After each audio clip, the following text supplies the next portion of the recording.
everybody, how's it going? Glenn here with a companion piece to our earlier episode about how modern metal vocals suck. Now, in the spirit of contrarianism, which is always championed here at Spectre Media, here's some suggestions of which modern metal vocalists are actually worth listening to.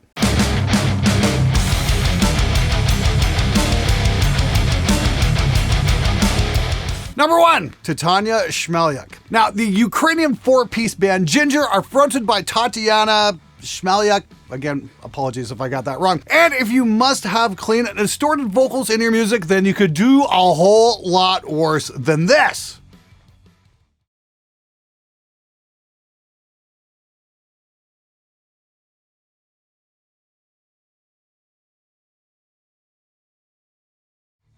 Now, if you notice, she's not straining at all. No bulging tendons or blood vessels about to pop. That is all superb technique and control, and the lyrics still have articulation and clarity. There is a reason that the YouTube clip of them performing the track Pisces live in the studio has over 60 million views. Prior to her neckpiece tattoo, it's even more obvious how relaxed and seamless her vocal transitions are. Number 2. Daniel Tompkins. Daniel Tompkins has the distinction of being the lead singer of the British band Tesseract twice, fronting the Milton Keynes act from 2009 to 2011, and then rejoining the band in 2014. In their earlier material, Tompkins used both harsh and clean vocals, but those have largely been abandoned in favor of his impressive clean delivery.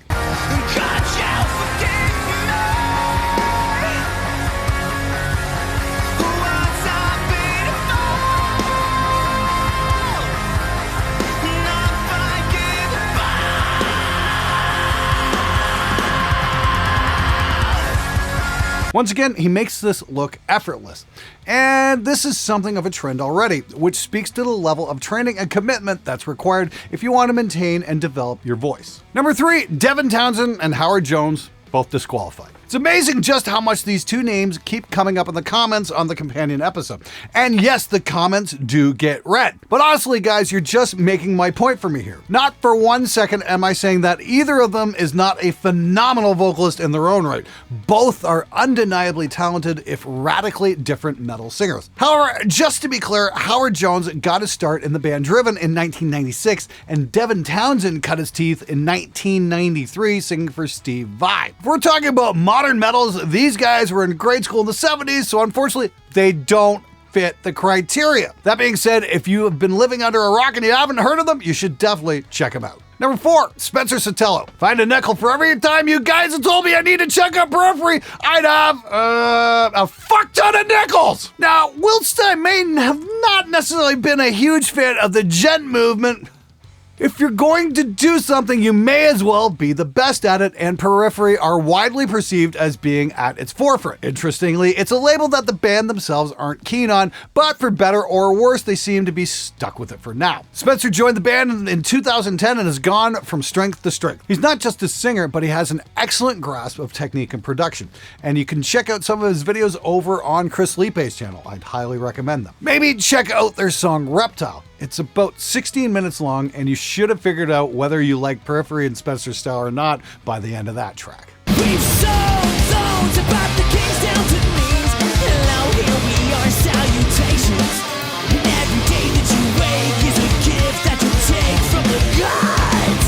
That's right. Number 5, Alissa White-Gluz. Mesmerizing front woman? Check. Wide vocal range? Check. Canadian? Check! Okay, that last one really doesn't count, but it still doesn't hurt. When Alissa joined the Swedish death metal group Arch Enemy in 2014, their previous singer Angela Gasso, another great female singer, became their manager, and they embarked on a relentless touring and recording cycle. There's no cookie-cutter performances here, and again, pushing one's voice into this territory is no party trick. This is discipline, practice, and hard work. The reason I mentioned the touring and recording marathon is because it's a huge task to maintain even a regular voice over that length of time, let alone one in the death metal camp. As I mentioned in the previous video, the ladies are definitely keeping the torch burning for modern metal singers, and it's about fucking time the male metal fraternity started pulling their own weight. It's also clear from the comments that some of you are missing the point when it comes to distorted or harsh vocals in songs. Why don't you just like extreme vocals? You're just a boomer. In mixed reviews, I will pause and highlight a great extreme vocal part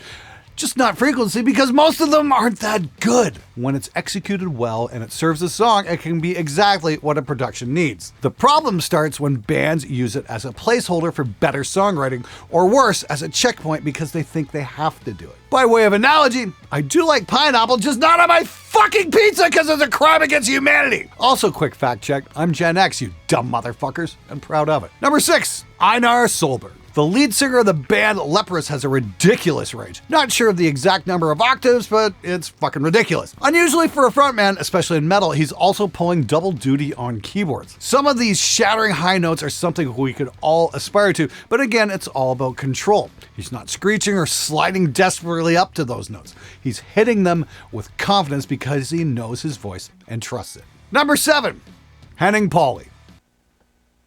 Nah, just fucking with you. Number 8, Joseph Michael. It should come as no surprise to longtime viewers that I would shout out Witherfall in an episode on singers. I'm a big fan of the band in general, but Joseph Michael's vocals are just so fucking amazing, it'd be criminal not to mention him. His voice manages to put a modern edge on a style of singing that owes an awful lot to the classic era of metal. If you're a fan in any way, shape, or form of King Diamond, you should definitely check out Witherfall. Once again, we have a singer who is in command of his instrument.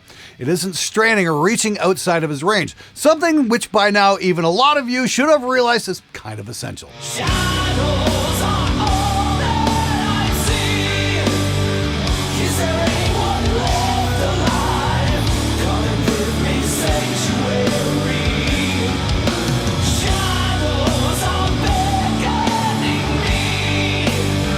Follow us to the end of time, far away from tragedy. Number 9, Mary Zimmer. Now, I mentioned Mary Zimmer in the companion video. Helion Prime's vocalist is another great example of a modern female singer. Another socialite elected into reign. Another gross injustice suffered to enable disorder and postulation, bred by disdain. The moral of the mighty fist must be forsaken. Running the gamut from harsh to clean, she has a great range and uses it all to superb effect. Let's face it, it's awesome power metal with lyrics about science and science fiction. What's not to love? Number 10, The Who. I went and checked this band out in Pontiac, Michigan the other night, and first off, it's great that we get to attend concerts again. I really miss this stuff. Secondly, this band is phenomenal live.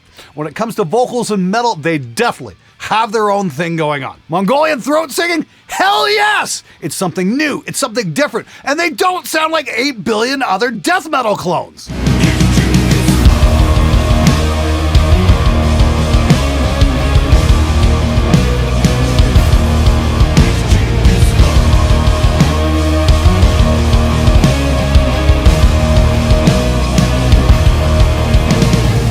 Also goes to show that you don't need a wall of distorted guitars and to be metal as fuck. You can play metal riffs on an ethnic instrument and still be heavy.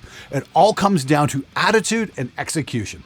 And this band pulls it off beautifully. If you have the chance, see them live because they're absolutely spellbinding. Number 11, Siegfried Song. Now, I've had the chance to work with Siegfried on a couple of projects. We did that Moon on the Water cover a couple years back on the show, and it was really something else. What a fool!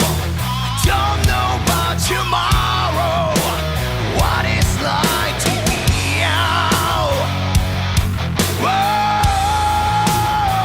I won't sure could let myself to go.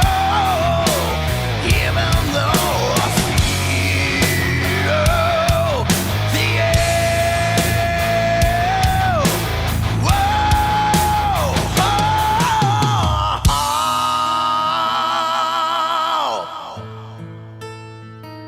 Siegfried's still cranking out content. He's an absolutely amazing guy and just a brilliant vocalist. And I think it's a real shame that he hasn't been picked up by a major act yet. Big hint to all the major acts out there. If you need an incredible vocalist, look up Siegfried. He's awesome. So there we have it. Some modern metal singers who actually are worth listening to. But then again, I wish this list hadn't been so hard to put together. From the latest round of mixed submissions, it seems that a few of you may have taken the challenge from the previous video seriously. We had some absolute bangers, so I implore you guys to keep that shit up. Keep proving me wrong, and I'll keep showcasing new vocals and music every single chance I get, because I really think that the great stuff needs to be heard. Who knows, maybe in a couple of years you'll be in a video segment called Modern Metal Singers, A New Hope.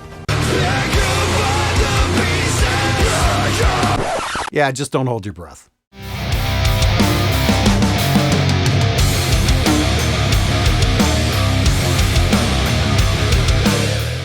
Fucking hell. Come on. Again, he...